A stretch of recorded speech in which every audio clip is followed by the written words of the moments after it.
Hello, and welcome to another episode of Picture Perfect with Shawn Lee. And I am your lovely and fabulous host, Shawn Lee. And today we're going to have Jon Brown on as a guest, and we're going to talk fatherhood. And not just fatherhood, but like Black fatherhood. So we're going to talk to this amazing dad, business professional, and what else did he say? Anyways, we're going to talk to Jon. We're going to let Jon talk to us, and we're going to talk to him, and that's what we're going to do. But before I get started, I just want to remind everybody what Picture Perfect is. It's not about perfection. It's about creating the perfect moment to empower, network, and create with people in the community. Yes. And so here we go. We get started. We bring on Jon. Hey, Jon. Hello. How are you? I am good. How are you? I'm hanging in there. Are you nervous? Nah. You better not be. Nah. You better not be. All right. So, Jon, tell us a little bit about yourself. Just a little bit. A little bit. So you mentioned father and business professional. So I am a father to 4 fabulous children. 19, 17, 12, and 5. Them teenagers, I know they driving you crazy because I got one and she's driving me crazy. I could tell a story or two, but I would say my oldest 2 are girls. And they are fabulous human beings. They are okay. I couldn't ask for anything better. So yay. Okay, we'll take that. We'll take that. Okay, so we're gonna jump right in. So top 5 rules from a father that you heard growing up. Top 5 rules or sayings or something that you heard growing up that just stuck in your head. Top 5. Uh-huh. Oh gosh. So the first thing that popped in my head, I hate to start the show off like this, but my father, you gonna go outside and fight, or you gonna come home and fight me? yeah, that's the first thing that popped in my head. So okay. Unfortunately, I would say my father wasn't the best role model.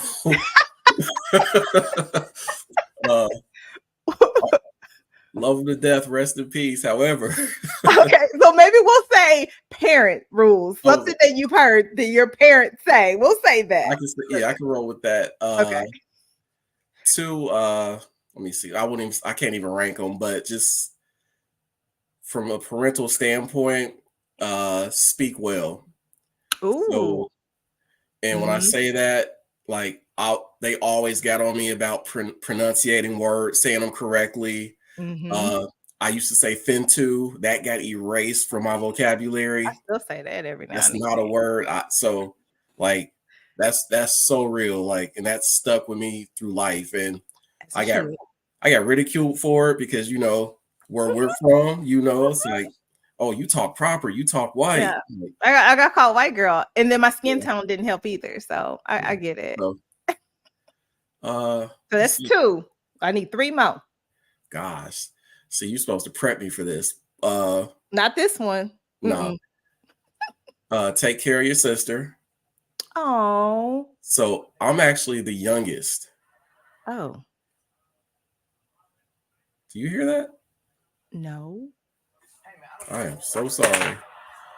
Like, okay.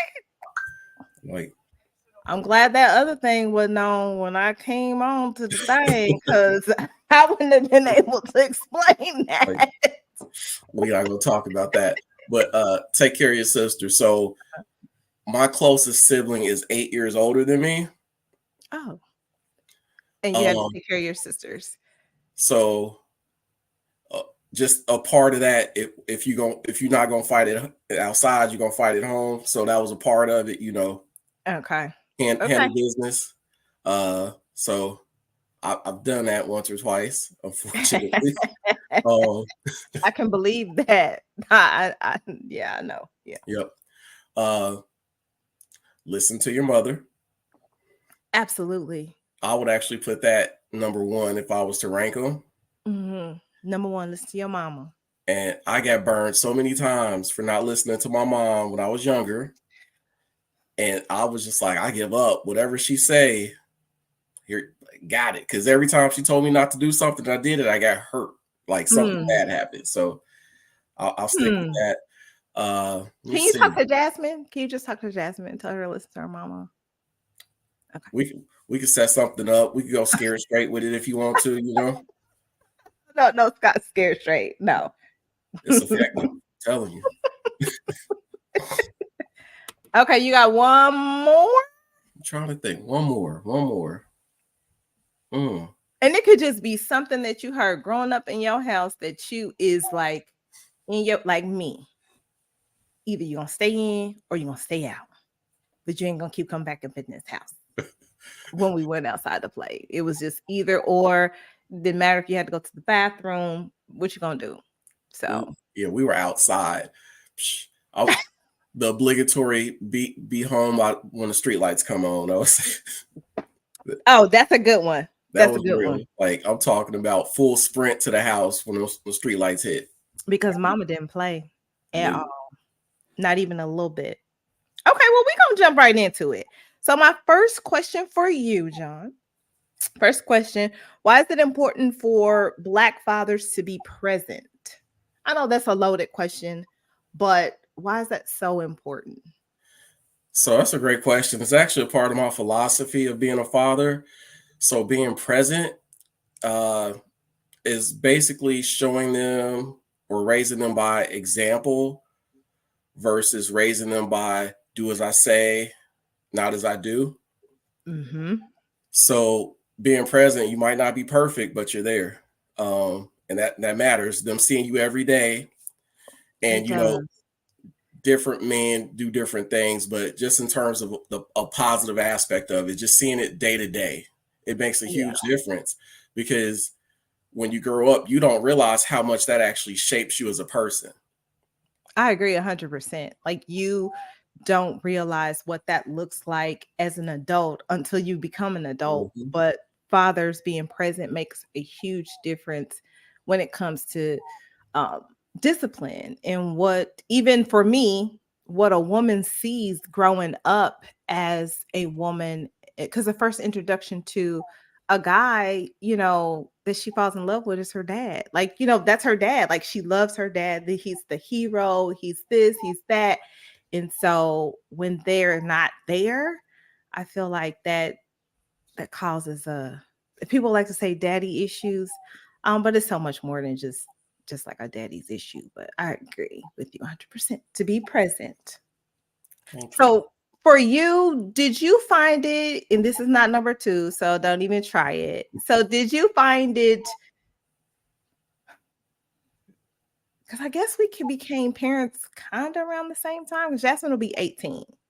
So I guess we became parents around the same time. Did you find it hard, or was it kind of like, okay, this isn't as bad as how I thought it would be, or this isn't as, did you have a hard time for the first one? We just gonna say the first one. Yeah. So I was nervous because being a young man, like in my own head, I would say it out loud. I was like, I'm too selfish to be somebody's father. I'm like, how can I be a daddy when I only care about myself? Like I kept it 100. Like I was completely honest with everybody. But when she was born, when she came out, like that melted immediately. It was like when they put her in my arms, the first thing I said was, I got you. And in the back of my head, I was like, dang, I'm on the hook for 18 years. But shut up. Yeah, you are. Yeah, like I don't, paternal instinct kicked in. Like it was all about my kid. Like, is she good? What does she need? Absolutely. I know it is. It's just such a different balance. But from a guy's perspective, I feel like, especially when y'all have girls, I don't know what it is. I feel like you guys just turn into straight mush, like straight mush. So God knew what he was doing when he said, you need girls first, because I will say I was not ready to raise a man at that age because I was a mess. So if my boys coming out, guess what they gonna be? A mess. So I was like, I mean, I completely changed my lifestyle just to make sure it worked. Like, you know, like Oh, type of see, music I listen mush. to, how I talked, like I changed. Mush, mush, mush. Because you know, I know you before the cheerings. So I'm so glad that you had them girls first. I'm so glad that you had them girls. That's all I'm gonna say about that. Because you know, that's all I'm gonna say about that. But I'm so glad that you had them girls first. Okay, next question. Do you believe that Black fathers are being represented properly in TV and film? Absolutely not. Okay. Uh, and you got a role or two here where we're portrayed positively, but black men as a whole are how Mm, we're portrayed in the media is negative. Uh, it's not. I honestly, I think it's cultural poison because the media plays such a big role in our lives, in our children's lives, and how they're molded. I mean, just look at some teenagers and the music they listen listen, to, and listen. how Don't they act even accordingly. You know, listen. Listen, I listen. I get it. So that was okay. So this is the third part of the question. So that ties into what you're talking about. Social media. What part does social media play in parenting and the influence on our kids? Oh my gosh. I just believe like from their music to what they watch to all the things that they ingest, it's like an uphill battle for parents these days. Seriously. absolutely. A wise person told me, "Garbage in, garbage out. You you Mhm. you are what you consume, and that's not just food." And So that is a fact. so social media, that's a part of our everyday lives now. It's not going anywhere. So it's just like anything. As a parent, you have to censor what your kids are consuming. Like you have to pay attention. Like my kids didn't have social media until high school, and Yeah. that was monitored, and we talked about it. And you could only be on this platform, and Yeah. things like that. So Yeah. And so, like, Jasmine's a senior, of course, but it was the same way for me monitoring what I told her. I was like, phone checks. So it don't matter. Make sure I can get in this phone and I'm yep, going to all the apps. I'm looking at all the chat.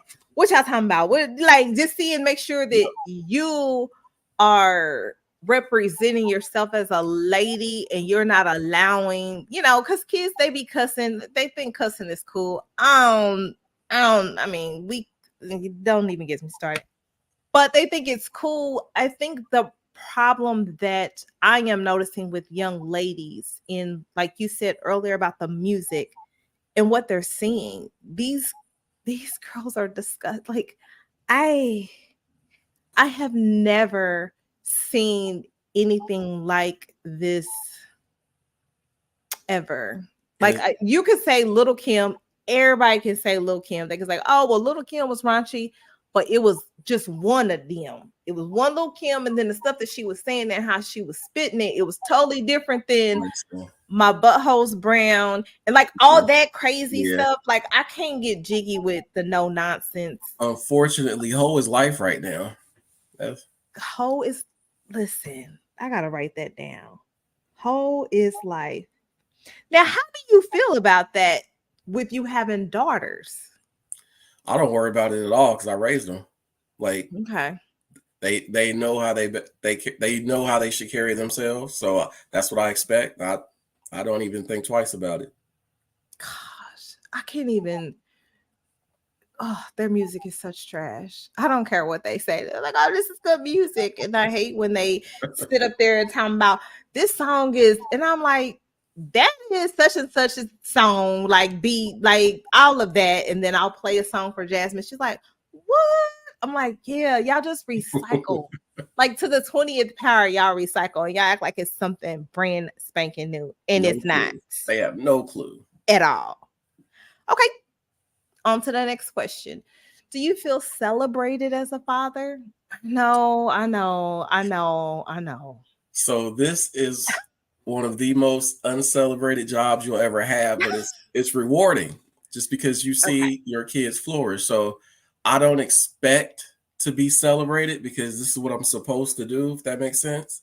Yes, but I mean, how they do for moms. Like, I feel like men should be celebrated just as much, because it's like this for me. This is how I've always seen it. If a dad is not in the picture, it's still your child. You still have to be a parent. Like, you don't get a pass because somebody's not there, because you still have to parent. But I know that guys, I don't feel like guys get that just do a celebration. Myself, I feel like y'all don't. And y'all don't care. Y'all like, we're gonna get socks, we're gonna get a tie, we're gonna get something for the grill. But why we got a grill on Father's Day? Somebody should be cooking for us, but we cooking for everybody. So you know what I asked for on Father's Day? What? Alone.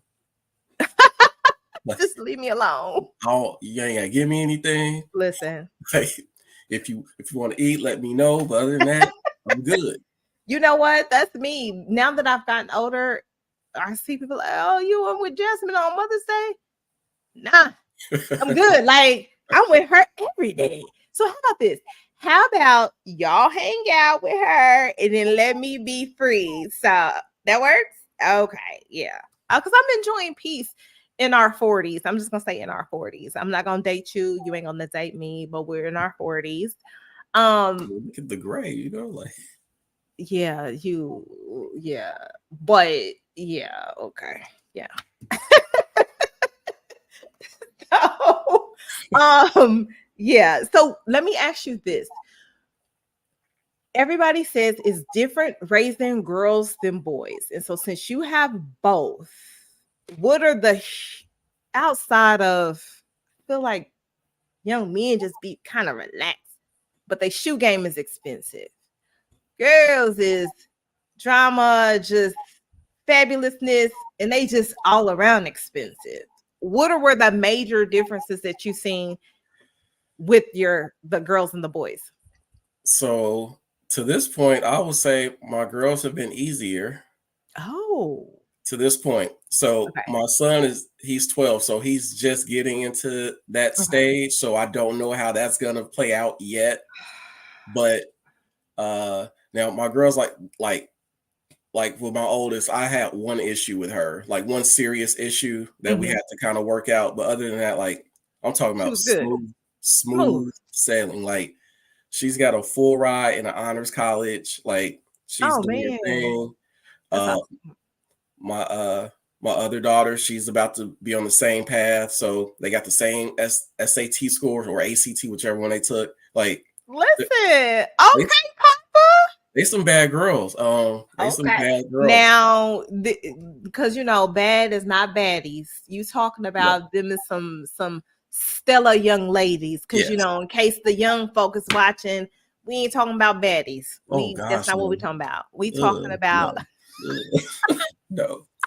Lingo is so ridiculously different. I actually have to tell. I went to the movies and I was asking something at the concession stand, and this little girl was like, "Period." I looked at her dead and I was like, "Look, I don't speak teenager. Don't do that." I was like, "What does that mean?" But anyway, sorry.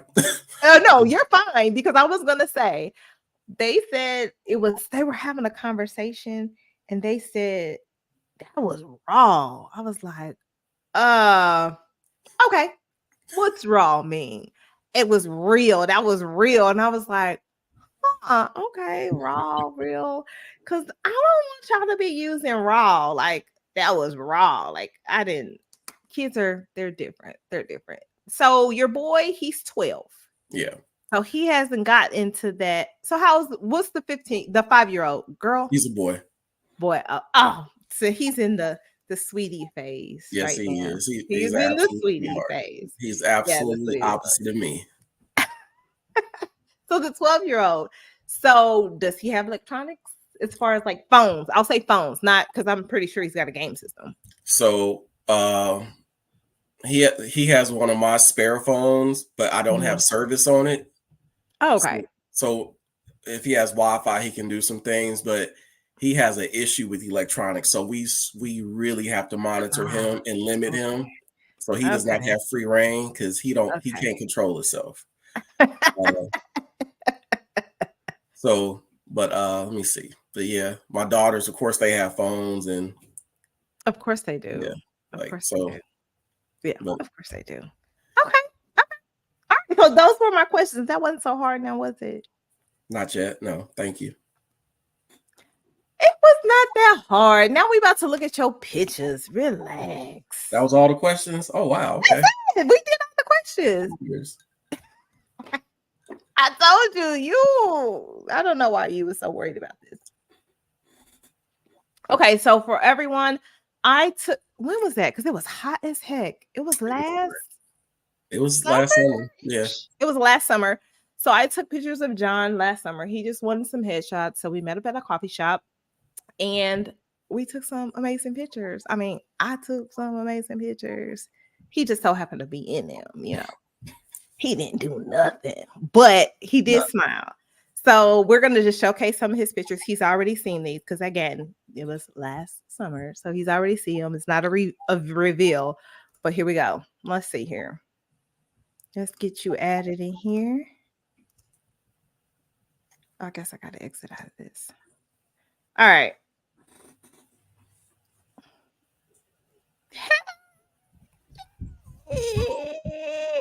Listen, this is probably one of my favorite ones. And I think I tell you all the time, I love your smile. So for y'all that don't know, he was so nervous. He was just so stuffy at first. It was just so hard to get him to just relax. So once he did, this is what we got. Look at that beautiful smile. He looks like a professional. Aw. And then that one, I kind of got you mid talking. I was like, just talk. And then that came out really good. Like, I like personality shots. I feel like that's a personality shot. And then that one, serious. I mean, sure, why not? If that's what you want to go for. And serious. no beard, summer look. I know you didn't have any of what you have right now, which is so ridiculous. And I'm looking and I'm comparing, and I think we should just go ahead and go back to that. Wow. Yeah, thanks. Wow. All right, so that's it for that. So those were your images. You did an amazing job, like I said. You as well. Thanks. So I have a question that was given to me. And so this part is where it's like, Shawn Lee. Oh, I should probably have thrown that up there so they can see up there. Add to the stage. Shawn Lee. So I got a question. It's not anything crazy, but as you know, I've been married and divorced, right? So I've been married and divorced. And so someone asked a question. How long before you start dating after the divorce? And I said, this is my answer. If you are ready and you feel like you are ready, then go for it. If not, don't do it. Just take your time, love on yourself, get to know yourself, fall in love with yourself again. Because I feel like when you get married, you're different. Before you're married, you're a different person. When you're married, you're a different person. When you get divorced, you're a totally different person. So the person that you are now coming out of divorce might look a little different than who you were before you got married and while you were married. So I would say take your time. Take your time. Take your time. And so then you get a chance to answer the question if you'd like to. Yeah, absolutely. So I agree with you. I don't think there's a set period of time. So you can't say 6 months or a year because, being in a relationship, especially heading into a divorce, I mean, y'all could be out of that relationship for a while before those papers are signed, True. And the rockiness before you even get to that, if it's, depending upon the situation, if it's something where it can be reconciled, so you're going to counseling, you're trying to work it out, it just doesn't work. So I agree with you. Work on yourself, know who you are, and be sure about what you want after you're out of that divorce. I would say that. That's 100%. I don't want to say don't go hop in another relationship. Because I mean that could work, but yeah. Personally, if it was me, I would not be getting into another relationship for quite a while. Quite a while. Okay. Unless the right person had came along, you like, hey, If she you know, finds me and I'm like, well, okay, if somebody yeah. sweeps me off my feet, It's so funny because I sit up here and I think about after I got, and I probably didn't date for a long while, but that was just because I felt like it was just kind of hard to trust again. It was just kind of one of those things like, I don't really know. And I found myself saying, and so if you are watching, this is the line you can use if you get yourself into something and you're like, never mind. You can always say, hey, it's not you, it's me. I thought I was ready, but I'm not ready. So I'm gonna have to exit stage left. And I apologize. I used that for like 3 and 4 years. Every time I thought I was about to get into something, and I was like, "Yeah, you ain't it." Then I just, but it's kind of true. Like, yeah, Question. yes, So with that, so relationship and dating, two separate things. yes. So you would say that when it started getting serious, or like you just dating? Like, how did that work? No, it was more of like the dating before you got together. You know how you kind of unveil when people unveil like who they really are. So you're like, oh, you know what? I thought I was ready to date, but I'm not. Like, I'm not ready. Because you can say to somebody, this isn't going to work for us. But what I have learned is that some men just don't like rejection too well. And they have a hard time believing that they are not it for everybody. Like, I don't know why that's so hard. Like, I'm not it for everybody. So you can't be it for everybody. You're not everybody's type. But I've learned to make sure that I have those conversations that way so that it's like it's on me, not on you. And then we're done. Yeah. So I haven't gotten into a relationship and said, hey, you know what? It's just like the dating. Because, people be lying, John. They be out here lying, Trust me, I John. know.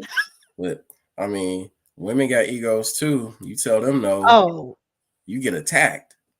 or you get called gay. Gay, bro. Everything but, hey, girl, you ain't it for everybody. How about that? And that's just how it is. Some people are not it for everybody. So I think that's so funny. I can't believe, listen. No, please don't carry on with your relationship advice and asking me things. I'm gonna answer it honestly, but definitely you said I thought I was ready, but I'm not. Hopefully nobody that I said that to is watching because that's just rude, but it's whatever. It's whatever. I mean, it's whatever. We're grown. We're all grown. So that's it. That's all I got. Painless, right? Wasn't so bad. Thank you. Of course, it wasn't so bad. It wasn't so bad at all. And talk about your experience with shooting with me, because people might, men, let me photograph you. John, tell him how awesome I was. You were awesome because I did not want a picture taken, but my LinkedIn was looking busted, so I had to do Busted. something. It was It busted. was a selfie from like 20 years ago. It was like, Such trash. But yeah, but it's fine. It's not trash anymore. We got it together. So that's all that matters. All right, John. Any last advice for a father, a new father? Advice you wish you had gotten when you became a father. What you got for us? advice for new fathers. A brand new daddy. You will not know how to do everything. You will not be able to do everything, but being present matters. Just I be like that. there. I like that. I like that. That's off the dome. Boop. You did good, Black Father. I'm so proud of You didn't you. say You anything did about my that. shirt. Listen, Black Father. I love that shirt. I'm so glad you wore that. I'm so glad you was relaxed. I'm so glad you said yes because you was gonna say yeah anyways, but I was gonna make you say yeah, but I'm just glad that you did. Yay! So I want to thank you for being on. And until next time, people.